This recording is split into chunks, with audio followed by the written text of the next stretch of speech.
नमस्कार, मी प्रताप किशनराव काळे, राहणार धानोरा काळे, तालुका पूर्णा, जिल्हा परभणी. उद्यान पंडित पुरस्कार प्राप्त शेतकरी वसंतराव नाईक मराठवाडा कृषी विद्यापीठ परभणी येथील ग्रामीण कृषी मोसम सेवा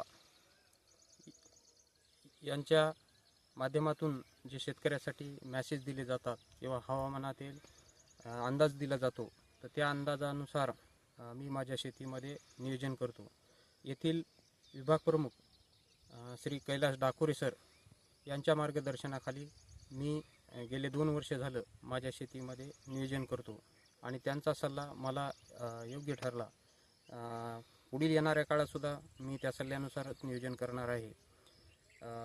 मराठवाड्यातील वातावरणातील जो वारंवार बदल होते आणि ह्या बदलामुळे शेतीचं प्रचंड असं नुकसान होते आणि कुठलाही सल्ला न घेतल्यामुळे आर्थिक मोठं नुकसान शेतकऱ्याचं पाहायला मिळते.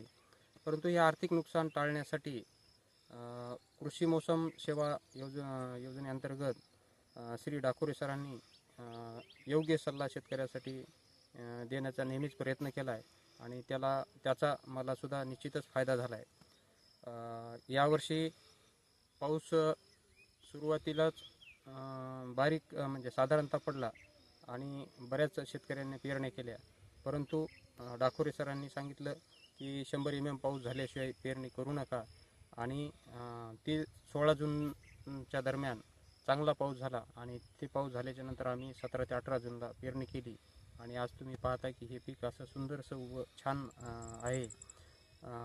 तर ते श्री डाकोरे सरांच्या मार्गदर्शनामुळेच मला हे शक्य झाले असं मला निश्चित म्हणायला काही वावगं ठरणार नाही असं वाटते. येणाऱ्या काळामध्ये शेतकऱ्यांना सुद्धा कृषी मोसम सेवा योजनेअंतर्गत जे आपल्याला संदेश मिळतात किंवा हवामानाचा अंदाज दिला जातो, तर त्या अंदाजानुसार शेतीमध्ये आपण त्याचा वापर करायला काही हरकत नाही आणि निश्चित वापर केला पाहिजे असं मी म्हणेन. धन्यवाद.